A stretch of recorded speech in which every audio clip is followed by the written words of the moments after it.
यदि आपको भी था गवर्नमेंट जॉब का इंतजार, तो वो इंतजार अब भी खत्म कर रही है भारत सरकार। केंद्र सरकार ने एक बड़ी अच्छी खुशखबरी आप लोगों के लिए, जिन साथियों को गवर्नमेंट जॉब भर्ती का इंतजार था, उनके लिए 8वीं क्लास से लेकर के 12वीं graduation, ITI, diploma plus BTech अलग अलग कैटेगरी के लिए अलग अलग वैकेंसी जारी की हैं, जिसमें इंजीनियरिंग से लेकर के चपरासी तक के पद जारी किए गए हैं, जिसमें ग्रेजुएशन लेवल के data entry operator, computer level के कंप्यूटर ऑपरेटर, हर लेवल की पोस्ट जारी की है।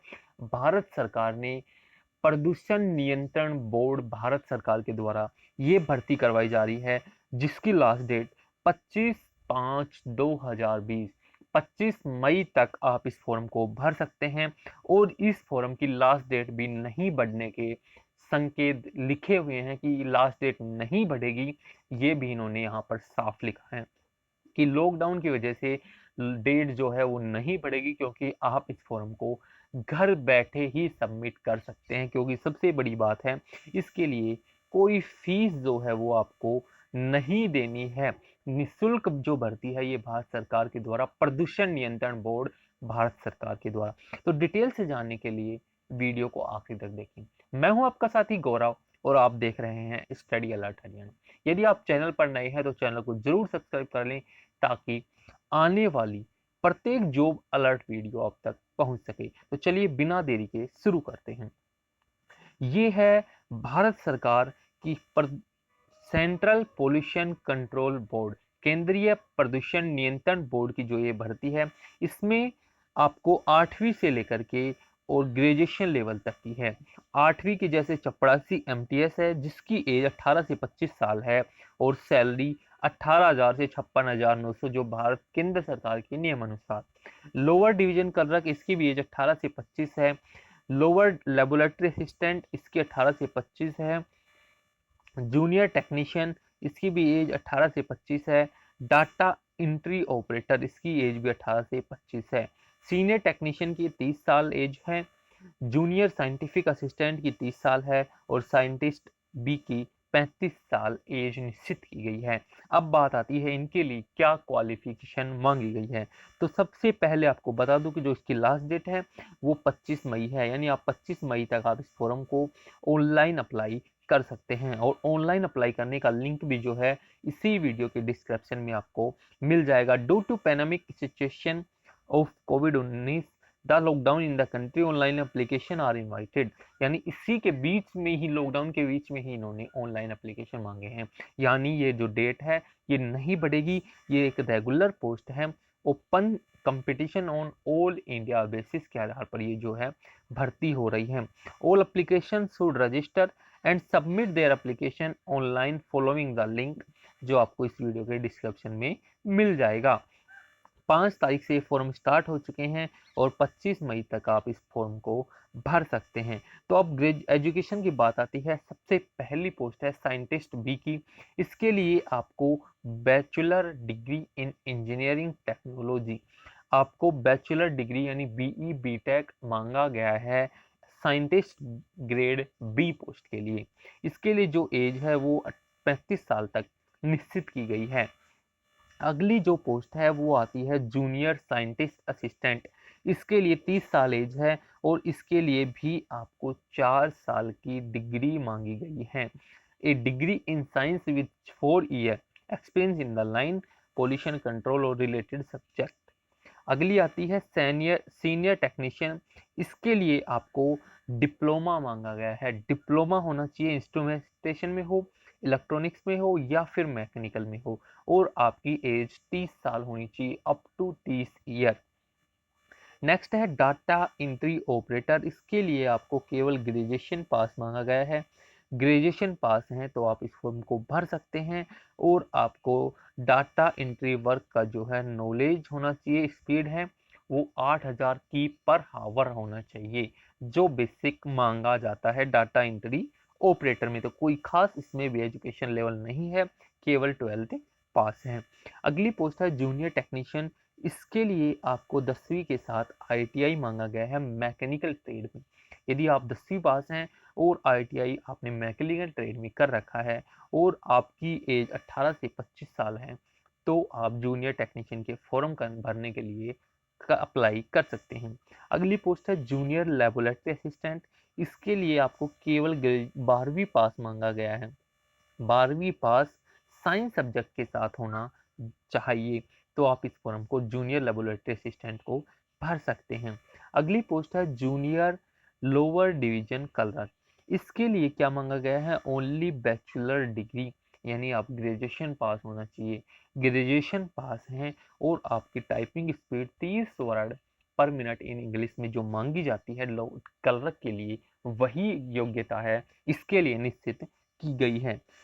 अगली पोस्ट है अटेंडेंट एमटीएस के लिए। इसके लिए आपको केवल 8वीं पास मांगा गया है। केवल यदि आप 8वीं पास हैं तो आप अटेंडेंट एमटीएस का फॉर्म अप्लाई कर सकते हैं। इसके लिए सबसे बड़ी बात है, इन सभी पोस्टों के लिए कोई फीस निर्धारित नहीं की गई है।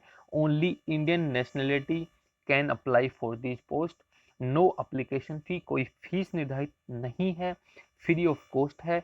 The candidate must carry the original photo ID proof which has been mentored in the application at the time of written test for verification।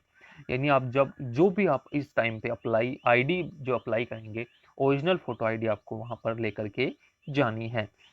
आप वही आईडी इसमें अप्लाई करें, फॉर्म भरते समय वही आईडी का नंबर दें जो आप डॉक्यूमेंट्स वेरिफिकेशन के टाइम और एग्जाम के टाइम ले जा सकें।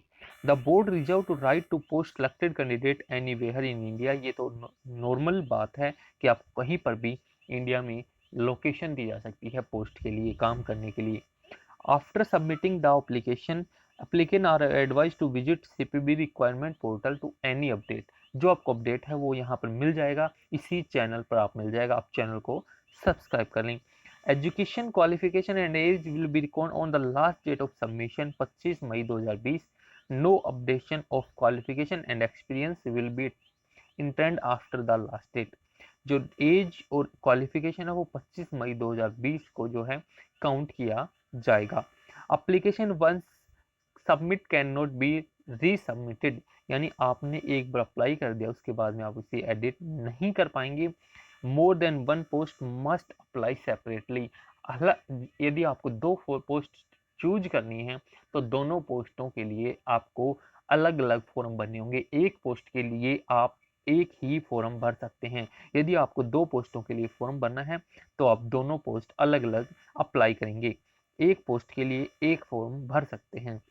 एक छात्र जो है, एक कैंडिडेट है, कितनी ही पोस्ट के लिए फॉर्म अप्लाई कर सकता है, लेकिन उसे अलग अलग फॉर्म भरने पड़ेंगे। और जो इसमें एज का रिलैक्सेशन है वो एज पर गवर्नमेंट जो नियम है SC ST OBC PWD EWS को जो age government of India policy है उसी के तहत छूट दी गई है। EWS vacancy are tentative and subject for further directive of government of India and outcome of any litigant। The appointment is provisional and subject income assess certificate being verified through proper channel। जो आपको verify है उसके तहत ही आपको मिलने वाला है।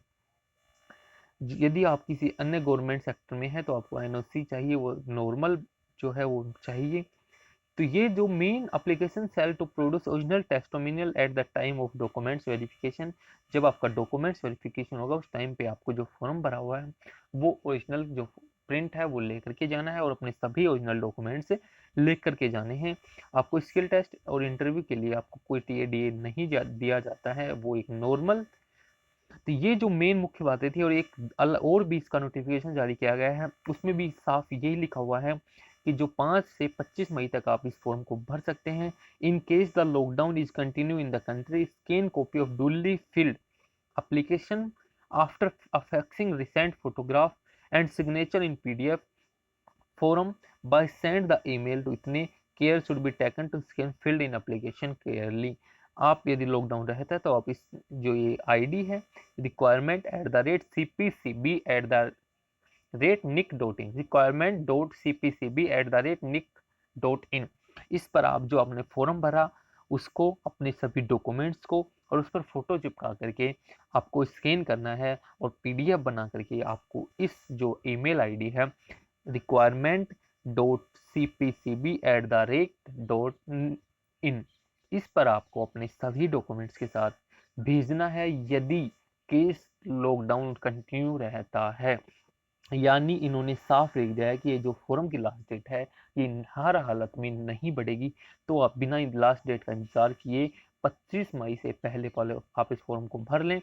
और यदि लॉकडाउन बढ़ता है 25 मई के बाद तो आप इस पोर्टल पर, इस ईमेल आईडी पर अपने सभी डॉक्यूमेंट्स की एक पीडीएफ बना करके, इस फॉर्म की जो प्रिंट है उसको साथ लेकर के एक रिसेंट फोटोग्राफ वहां पर पेस्ट करके और 30 मई से पहले पहले आपको इस ईमेल आईडी पर सेंड करना है। अपना डिटेल्स डाल करके सब्जेक्ट में लिखेंगे आप जो पोस्ट के लिए अप्लाई कर रहे हैं। यदि आप एक पोस्ट के लिए एक पोस्ट का नाम, applying for the post of जो आपने पोस्ट सेलेक्ट की है, लोअर डिवीजन कलरक है, कोई साइंटिफिक है, जूनियर टेक्नीशियन, जो भी आपने 2-4 जितनी भी पोस्ट आपने सेलेक्ट की हैं उनका नाम लिखना है। फिर आगे लिख देना है एडवर्टाइजमेंट नंबर 02/2020। नीचे अपना सब्जेक्ट आपने लिख दिया। नीचे मैसेज में आपको लिखना है I sent the form due to lockdown in continue in the country. और आपको अपना अटैच लिख करके और फिर आपको अपना जो आपने पीडीएफ फाइल तैयार की है वो पीडीएफ फाइल आपको भेज देनी है। तो ये था प्रोसीजर सारा।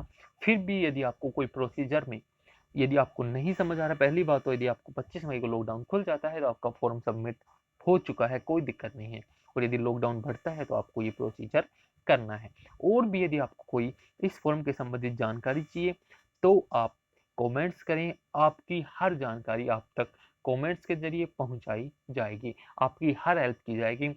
यदि कोई साथी को फिर भी कोई प्रॉब्लम आती है तो आप व्हाट्सअप नंबर 7015 340 676 जो स्टडी अलर्ट हरियाणा का व्हाट्सअप बिजनेस अकाउंट है इस पर आप हेल्प कर सकते हैं। तो आपको ये वीडियो कैसी लगी जरूर कमेंट्स करें। आपने वीडियो यहाँ तक देखा, आपका बहुत बहुत धन्यवाद। चैनल को जरूर सब्सक्राइब करें और वीडियो को शेयर करें। भगवान करे आपका दिन शुभ हो।